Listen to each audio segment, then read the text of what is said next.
மனித உரிமை காப்பாளர் ஸ்டேன் சுவாமி அவர்களுக்கு முதலில் எனது செம்மாந்த வீர வணக்கத்தை செலுத்துகிறேன். அவருடைய நினைவை போற்றும் இந்த நிகழ்வில் 3 முக்கியமான கோரிக்கைகள் இங்கே முதன்மைப்படுத்தப்பட்டிருக்கின்றன. ஊபா என்கிற மனித உரிமைகளுக்கு எதிரான சட்டத்தை திரும்ப பெற வேண்டும், அதை ரத்து செய்ய வேண்டும். பீமா குரேகான் வழக்குகள் அனைத்தையும் திரும்ப பெற வேண்டும், அனைவரையும் விடுவிக்க வேண்டும். மனித உரிமை காப்பாளர்களுக்கான ஒரு பாதுகாப்பு சட்டத்தை நாடாளுமன்றத்தில் இயற்ற வேண்டும். அதற்கான முன்வடிவும் தயாராக இருக்கிறது என்கிற இந்த 3 முக்கியமான கோரிக்கைகளை வலியுறுத்தி இந்த நிகழ்வு நடைபெற்றுக் கொண்டிருக்கிறது. இந்த 3 கோரிக்கைகளையும் விடுதலை சிறுத்தைகள் கட்சியின் சார்பிலே நான் வரவேற்கிறேன், ஆதரிக்கிறேன்.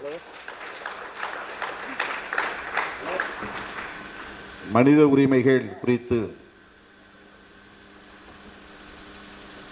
இதுபோன்ற கட்சி சாராத அமைப்புகள் தொடர்ந்து பேசிக்கொண்டே இருக்கின்றன. அது தொடர்பான விழிப்புணர்வை வெகு மக்களிடையே உருவாக்கி கொண்டே இருக்கின்றன.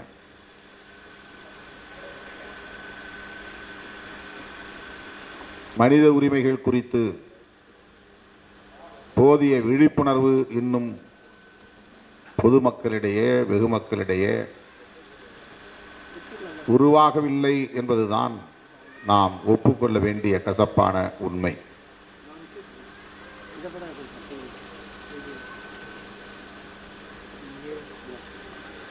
அரசு சட்டத்தை நடைமுறைப்படுத்த பல்வேறு நிறுவனங்களை கொண்டிருக்கிறது. சட்டத்தை நடைமுறைப்படுத்துவதற்கான அமைப்புகள் ஏராளம் உள்ளன. அதிலே முதன்மையானவை காவல்துறையும் நீதித்துறையும் வருவாய்த்துறையும். பொதுவாக நாம் மனித உரிமை மீறல் என்றவுடன் காவல்துறையை மனக்கண்ணிலே பார்க்கிறோம், மனத்திரையில் கொண்டு வந்து பார்க்கிறோம். ஏனென்றால் அவர்கள்தான் சட்டத்தை நடைமுறைப்படுத்துவதிலே முன்னணியில் இருப்பவர்கள். Implementing authorities. சட்டம் நாடாளுமன்றத்தில் இயற்றப்படுகிறது அல்லது சட்டமன்றத்தில் இயற்றப்படுகிறது. அந்த சட்டத்தை நடைமுறைப்படுத்தினால்தான் மக்களுக்கான உரிமைகள் பாதுகாக்கப்படும் என்பது அரசு தரப்பில் உள்ள நம்பிக்கை. ஆனால் அந்த சட்டங்களை நடைமுறைப்படுத்துகிற போது அந்த சட்டங்களை வெற்றிகரமாக நடைமுறைப்படுத்த வேண்டும் என்கிற போது அவர்கள் அதை நடைமுறைப்படுத்துவதற்காக கையாளுகிற முறை சட்ட விரோதங்களாக இருக்கிறது. சட்டவிரோத அணுகுமுறைகளை கையாண்டு சட்டத்தை நடைமுறைப்படுத்துகிறார்கள். அப்போது நிகழ்வதுதான் மனித உரிமை மீறல். இது ரொம்ப முக்கியமான ஒரு பகுதி, நுட்பமான ஒரு பகுதி. சட்டத்தை நடைமுறைப்படுத்துவதற்காக சட்டத்தை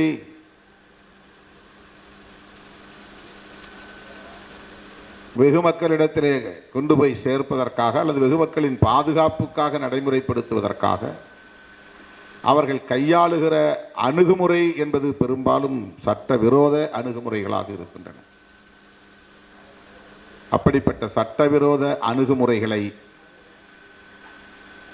அவர்கள் அதிகார வர்க்கத்தை சார்ந்தவர்கள், ஆட்சியாளர்கள்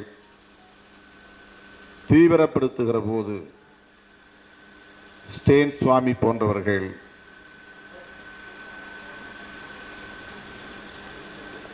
இந்த மண்ணில்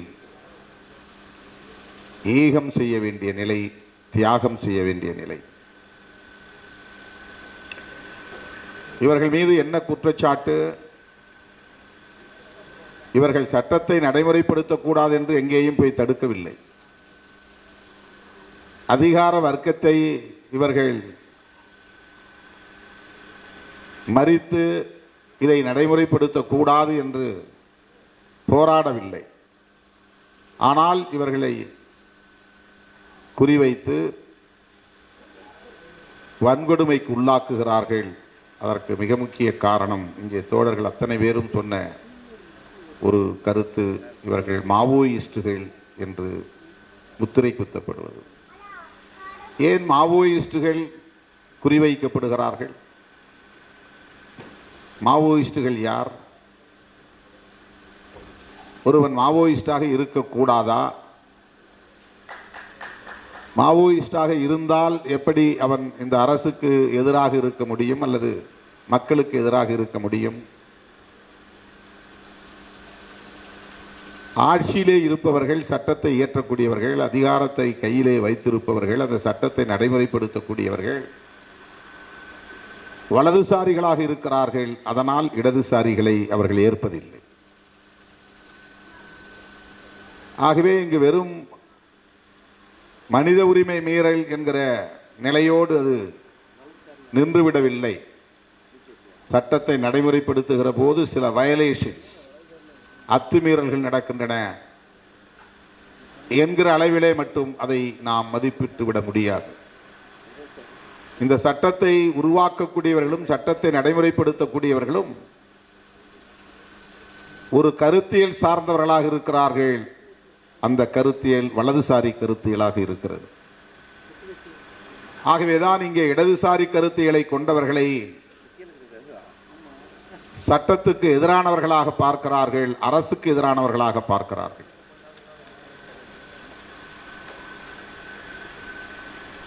மாவோயிஸ்டுகளை அப்படித்தான் அவர்கள் பார்க்கிறார்கள். வலதுசாரிகளின் பார்வையில் சமூக நீதி என்பதே இடதுசாரி அரசியல்தான். வலதுசாரிகளின் பார்வையில் தலித் விடுதலை என்பதே இடதுசாரி அரசியல்தான். வலதுசாரிகளின் பார்வையில் பெண் உரிமை என்று சொன்னாலே அது இடதுசாரி அரசியல்தான். வலதுசாரி பார்வையில் பழங்குடியினர் நலன்களை குறித்து பேசினாலே அது இடதுசாரி பார்வைதான், இடதுசாரி அரசியல்தான். இன்னும் சொல்ல போனால் வலதுசாரிகளின் பார்வையில் ஜனநாயகம் என்பது கூட இடதுசாரி அரசியல்தான். அவர்களால் அதை ஏற்றுக்கொள்ள முடியாது. ஆனால் அதை அவர்கள் ஒரு ஒப்புக்காக வேடம் தரித்து ஜனநாயகத்தை நாங்களும் மதிக்கிறோம் என்று அந்த வாய்ப்பை பயன்படுத்தி தேர்தல் களத்தில் இறங்கி அதிகாரத்தை கைப்பற்றி கொண்டு அவர்களின் அரசியலை நிலைநாட்ட பார்க்கிறார்கள். உண்மையில் அவர்களுக்கு ஜனநாயகத்தின் மீது ஒருபோதும் நம்பிக்கை இருப்பதில்லை. ஜனநாயகம் என்கிற கோட்பாடு மனித உரிமைகளின் வாசல்களை திறக்கிறது. ஜனநாயகம் என்கிற கோட்பாடு பெண்ணுரிமையை பேச வைக்கிறது. ஜனநாயகம் என்கிற கோட்பாடு சிறுபான்மையினரின் பாதுகாப்பை உரத்து பேசுகிறது. ஜனநாயகம் என்கிற கோட்பாடுதான் சமூக நீதிக்கான பாதையை திறக்கிறது. எனவே ஜனநாயகத்தையே வலதுசாரிகளால் ஏற்றுக்கொள்ள முடியாது. ஆகவேதான் அவர்கள் ஹிட்லரையும் முசோலினையும் தங்களின் கொள்கை ஆசான்களாக பாசிசத்தை அவர்கள் ஏற்றுக்கொள்கிறார்கள். அவர்களை முன்மாதிரிகளாக ஏற்றுக்கொள்கிறார்கள். அவர்களின் வழிகளை பின்பற்ற துடிக்கிறார்கள். அவர்களுக்கு பாசிசத்தின் மீது இருக்கிற பிடிப்பை, பற்றுதலை வெளிப்படுத்தாமல் ஜனநாயக முகமூடியை அணிந்து கொண்டே ஜனநாயகத்தை நசுக்குகிற நடவடிக்கைகளில் ஈடுபடுகிறார்கள். ஸ்டேன் சுவாமி அவர்களின் மீதான இந்த ஒடுக்குமுறை என்பது ஜனநாயகத்திற்கு எதிரான ஒடுக்குமுறை. அவர் எந்த வன்முறையிலும் ஈடுபடவில்லை, வன்முறை பிரச்சாரத்திலும் ஈடுபடவில்லை. ஆனால் அவர் மீது இந்த வழக்கு ஏன் தொடுக்கப்பட்டது? 83 வயதிலும் கூட வயது மூப்படைந்த நிலையில் அவருக்கு அளிக்கப்பட வேண்டிய இயல்பான மனித உரிமைகளை ஏன் மறுத்தார்கள்? ஒரு ஸ்ட்ரா தரவில்லை என்பது எவ்வளவு பெரிய கொடுமை. மனித உரிமை மீறல். ஆகவே ஜனநாயகத்தின் மீது நம்பிக்கை உள்ள அனைவரையுமே அவர்கள் இடதுசாரிகளாக பார்க்கிறார்கள். இடதுசாரிகளாக இருக்கிற அனைவரையுமே அவர்கள் அழிக்க துடிக்கிறார்கள்.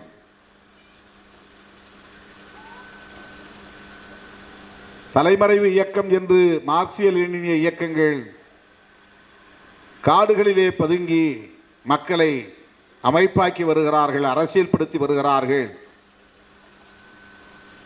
ஆயுதம் வழங்கி அவர்களை ஆயுதபாணிகளாக்குகிறார்கள்.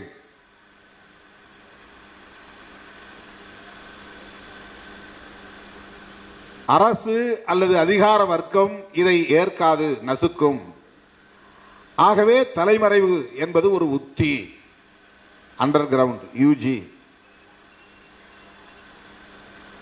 மக்களுக்காக, மக்களின் விடுதலைக்காக, மக்களின் உரிமைகளுக்காக, மக்களின் நலன்களுக்காக பாடுபடக்கூடியவர்கள் காடுகளில் பதுங்கி வாழ வேண்டியிருக்கிறது. ஆனால் மக்களுக்கு எதிரானவர்கள் ஜனநாயகத்தை பயன்படுத்தி, அதிகாரத்தை பயன்படுத்தி ஆயுதங்களோடு தெருவில் வெளிப்படையாக இயங்குகிறார்கள், மேடைகளில் நிற்கிறார்கள்.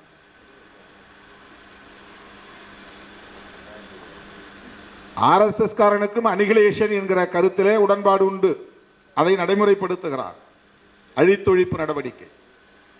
மார்க்சிய லெனினிய இயக்கங்களும் மக்கள் விரோதிகளை அழித்தொழிக்க வேண்டும் என்கிற கருத்தை கொண்டிருக்கிறார்கள். அனிகிலேஷன் என்பது ஒரு அஜெண்டாவாக இருக்கிறது. உழைக்கிற மக்களின் எதிரிகள், அவர்களின் உழைப்பை சுரண்டக்கூடியவர்கள், அவர்களின் கல்வியை மறுக்கிறவர்கள், பெண்களை போகப் பொருளாக பயன்படுத்தக்கூடியவர்கள், இவர்கள் அனைவரையும் அழித்தொழிக்க வேண்டும். அது தவறல்ல, புரட்சியின் ஒரு அங்கம் என்று மார்க்சிய லெனினிய மாவோயிஸ்டுகளுக்கு ஒரு கருத்து உள்ளது, நம்பிக்கை உள்ளது. அதே அனிகிலேஷன் ஆர்எஸ்எஸ் இயக்கத்தை சார்ந்தவர்களுக்கும் இருக்கிறது. கௌரி லங்கேஷ், பேராசிரியர் கல்புர்கி, பன்சாரே, கோவிந்த் பன்சாரே, இவர்களெல்லாம் யாரால் படுகொலை செய்யப்பட்டார்கள்? இதன் பெயர் என்ன? இதுதான் அனிகிலேஷன். இதுதான் எம்எல் இயக்கத்திலும் இருக்கிறது. அவர்கள் மக்கள் விரோதிகளை அழித்தொழிக்க வேண்டும் என்கிற கருத்தில் உடன்படுகிறவர்கள். இவர்கள் வலதுசாரி அரசியலுக்கு எதிராக இருப்பவர்களை அழித்தொழிக்க வேண்டும் என்பதுதான் இவர்களின் கருத்து. பேராசிரியர் கல்புர்கி அவர்களோ, கௌரி லங்கேஷ் அவர்களோ, நரேந்திர தபோல்கர் அவர்களோ, கோவிந்த் பன்சாரே அவர்களோ எந்த ஒரு மாவோயிஸ்ட் இயக்கத்திலும் இணைந்து செயல்படவில்லை. மறைமுகமாகவோ தலைமறைவாகவோ செயல்படவில்லை. அவர்களின் சிந்தனை ஜனநாயகத்தின் அடிப்படையை கொண்டிருந்தது. அதுதான் அவர்கள் வலதுசாரி அரசியலை வெளிப்படையாக எதிர்க்கிறார்கள், மதவாதத்தை எதிர்க்கிறார்கள், சாதியவாதத்தை எதிர்க்கிறார்கள், ஆணாதிக்கத்தை எதிர்க்கிறார்கள், உழைப்பு சுரண்டலை எதிர்க்கிறார்கள். இந்த ஆட்சியாளர்கள் கொண்டு வருகிற சட்டங்கள் மக்களுக்கு விரோதமானவையாக இருக்கின்றன, ஜனநாயக உரிமைகளை நசுக்குகின்றன என்பதனால் அவற்றை அம்பலப்படுத்துகிறார்கள். இந்த சிந்தனை தான் அவர்களுக்கு அச்சுறுத்தலை தருகிறது. இவர்கள் எந்த இயக்கத்திலும் தங்களை இணைத்துக் கொள்ளவில்லை. ஸ்டேன் சுவாமி அவர்கள் கூட மனித உரிமை செயற்பாட்டாளர் தான், மாவோயிஸ்ட் இயக்கத்தை சார்ந்த உறுப்பினர் அல்ல, காடுகளில் பதுங்கி இருப்பவர் அல்ல, ஆயுத பயிற்சி பெற்றவர் அல்ல, ஆயுதங்களை கையிலேந்தி தலைமறைவு வாழ்க்கை வாழக்கூடியவர் அல்ல. அவர் வெளிப்படையாக மக்களோடு நிற்பவர், பழங்குடியின மக்களின் உரிமைகளுக்காக போராடக்கூடியவர், மனித உரிமை செயற்பாட்டாளர். ஆனாலும் அவரை குறிவைக்கிறார்கள், அவர் மீது வழக்கை பதிவு செய்கிறார்கள், அவரை கொண்டு போய் சிறைப்படுத்துகிறார்கள். அதுவும் பிணையிலே வர முடியாத அளவுக்கான ஊபா போன்ற சட்டங்களை, அன்லாஃபுல் ஆக்டிவிட்டிஸ் பிரிவென்ஷன் ஆக்ட், ஒடா சட்டத்தின் இன்னொரு வடிவம், அவ்வளவு கடுமையான ஒரு சட்டத்தை பயன்படுத்தி 83 வயது நிறைந்த ஒரு முதியவர் மீது ஏவ முடிகிறது, அவரை சிறைப்படுத்த முடிகிறது என்றால் அந்த உளவியல் என்ன உளவியல்? அதுதான் வலதுசாரி உளவியல், இடதுசாரி அரசியலுக்கு எதிரான உளவியல். ஆகவே இந்த மனித உரிமை மீறல்களில் வெறும் சட்டத்தை நடைமுறைப்படுத்துகிற செயற்பாட்டினால் நிகழ்கிற அத்துமீறல்கள் அல்ல, இது ஒரு கருத்தியல் சார்ந்த வடிவம். அதனால்தான் வயதில் மூப்படைந்தவராக இருந்தாலும் கூட ஈவிரக்கமின்றி அவர்கள் மிக மோசமான முறையிலே, இழிவான முறையிலே, கொடூரமான முறையிலே, குரூரமான முறையிலே நடத்தி இருக்கிறார்கள். ஒவ்வொரு தனி மனிதனுக்கும் ஒரு டிக்னிட்டி இருக்கிறது, செல்ஃப் ரெஸ்பெக்ட் இருக்கிறது. இதெல்லாம் ஹியூமன் ரைட்ஸ். பிரைவேசி இருக்கிறது, இது ஹியூமன் ரைட்ஸ். ஃப்ரீடம், கருத்து சொல்வதற்கு, செயல்படுவதற்கு, ஒன்று கூடுவதற்கு, இயக்கம் உருவாக்குவதற்கு, அமைப்பை உருவாக்குவதற்கு, மக்களை சந்திப்பதற்கு, மக்களிடையே அரசியல் பேசுவதற்கு சுதந்திரம் இருக்கிறது. இது ஹியூமன் ரைட்ஸ். இதையெல்லாம் தடுக்கிற சட்டங்கள் ஒரு கருத்தை பின்புலமாக கொண்டிருக்கிறது என்பதுதான் முக்கியமானது. இது ஏதோ ஒரு குறிப்பிட்ட கட்சி, ஒரு குறிப்பிட்ட அதிகாரி, இந்த அதிகாரியை மாற்றிவிட்டால் இது சரியாகிவிடும் என்று இல்லை. இந்த அதிகாரி தான் அதிகம் மனித உரிமை மீறலை செய்கிறார் என்று அவர்களை மட்டுமே நாம் விமர்சித்து அவர்களை அப்புறப்படுத்துவது மட்டுமே இதற்கு தீர்வு இல்லை. இங்கே வலதுசாரி உளவியல் வலுவாக கட்டமைக்கப்பட்டிருக்கிறது. அந்த உளவியலை தகர்ப்பதுதான் இதற்கு தீர்வு. அந்த உளவியலை புரிந்து கொள்வதுதான் இதற்கான வழிமுறை. அவர்கள் எப்படிப்பட்டவர்களாக இருக்கிறார்கள் என்பதுதான் இங்கே முக்கியமானது. அதை புரிந்து கொண்டால்தான் அவர்கள் அஜெண்டாவை புரிந்து கொள்ள முடியும், அவர்களின் செயல் திட்டத்தை புரிந்து கொள்ள முடியும். அதன் அடிப்படையில் தான் நாம் மக்களை அரசியல்படுத்த வேண்டிய தேவை இருக்கிறது. இங்கே இடதுசாரி அரசியல் என்பது அல்லது மாவோயிஸ்ட் அரசியல் என்பது மக்களுக்கு எதிரானது அல்ல. இதை நாம் உரத்து பேச வேண்டும். மாவோயிஸ்டுகளை அந்நியப்படுத்துவதற்கு அவர்கள் முயற்சிக்கிறார்கள். மாவோயிஸ்டுகள் நம்மவர்கள் என்று நாம் உரத்து பேச வேண்டும். அவர்கள் மக்களுக்கு எதிரானவர்கள் இல்லை என்பதை நாம் பேச வேண்டும். அவர்கள் தலைமறைவாக இருக்கலாம் அல்லது சட்டத்துக்கு விரோதமான நடவடிக்கைகளில் ஈடுபடலாம்.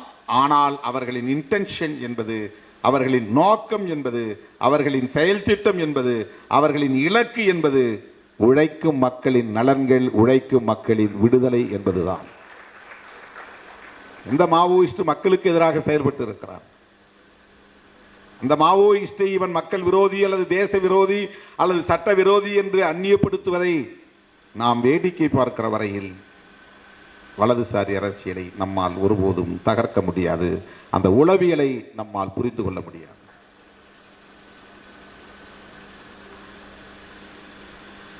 கம்யூனிஸ்ட் கட்சிகள் பேசுவது மட்டும்தான் இடதுசாரி அரசியல் என்றும் நாம் அந்நியப்பட்டு இருக்கக்கூடாது. மனித உரிமைகளை பேசினாலே நீ இடதுசாரி தான். ஹியூமன் ரைட்ஸ் ஆக்டிவிஸ்ட் அனைவருமே இடதுசாரிகள் தான். அதனால் தானே ஸ்டான் சுவாமி அவர்கள் மீது இந்த ஒடுக்குமுறை. அவர் மனித உரிமைகளை பேசியதால் தானே. அவர் வேற எந்த கம்யூனிஸ்ட் கட்சியிலும் உறுப்பினர் இல்லையே. மனித உரிமைகளே அவர்களின் பார்வையில், வலதுசாரிகளின் பார்வையில் இடதுசாரி அரசியலாக இருக்கிறது. அதுதான் முக்கியமானது. அருமை தோழர்களே, தலித் அரசியல் என்பதும் இடதுசாரி அரசியல் தான், சாதி அரசியல் அல்ல. அறியாமையில் உழலக்கூடிய அற்பர்கள் அதையும் சாதி அரசியல் என்று பேசுகிறார்கள். தலித் அரசியல் என்பது இடதுசாரி அரசியல். அப்படித்தான் நாம் விளிம்பு நிலை மக்களின் அரசியலை முழுமையாக புரிந்து கொள்ள வேண்டும். ஒரு சம்பவத்தில் யார் முன்னால் பிழை செய்தார்கள் என்று பார்க்க வேண்டாம். 2 பேருக்கு இடையில ஊர்ல தகராறு நடந்திருக்கும். அதுல ஒருவன் முதல்ல வம்பு இழுத்திருப்பான். முதல்ல வம்பு இழுத்தவன் எஸ்சி, அதனால நடந்ததெல்லாம் சரி என்று நாம் பேச முடியாது. இவன் தப்பு பண்ணா அதனால ஊரை கொளுத்திட்டான் அப்படின்னு நியாயப்படுத்துவார். அது ஒரு ஈவென்ட். ஆனால் நீண்ட நெடுங்காலமாக சமூகத்திற்குள்ளே யார் பலவீனமானவர்களாக இருக்கிறார்கள், வல்னரபிள், தாக்குதலுக்கு இலக்காகக்கூடியவர்களாக இருக்கிறார்கள். ஆண் பெண் என்றால் பெண் வல்னரபிள், எளிதாக பெண் குறிவைக்கப்படுவாள், தாக்கப்படுவாள், வன்கொடுமைக்கு உள்ளாக்கப்படுவாள், இழிவுபடுத்தப்படுவாள். இது பொதுவான நிலை உலகம் முழுவதும், இந்தியாவில் மட்டுமல்ல. women are vulnerable sections. ஆகவே இந்த இடத்தில் பெண் தப்பு செய்தாலா ஆண் தப்பு செய்தானா என்று ஆய்வதில்லை. பெண் பாதிக்கப்பட்டால், பெண் சம்பந்தப்பட்ட பிரச்சனையாக இருந்தால் முதலில் பெண் பக்கம் நின்று பிரச்சனையை பார்க்க வேண்டும். Victim side, vulnerable section side. யார் இலகுவாக எளிதாக பாதிக்கப்படுவார்கள் இந்த சமூக நிறுவனத்தில், இந்த சமூக கட்டமைப்பில், இந்த அரசியல் கட்டமைப்பில் எளிதாக யார் பாதிக்கப்படுவார்கள்? அப்படி எளிதாக பாதிக்கப்படுகிறவர்கள் தான் வல்னரபிள்.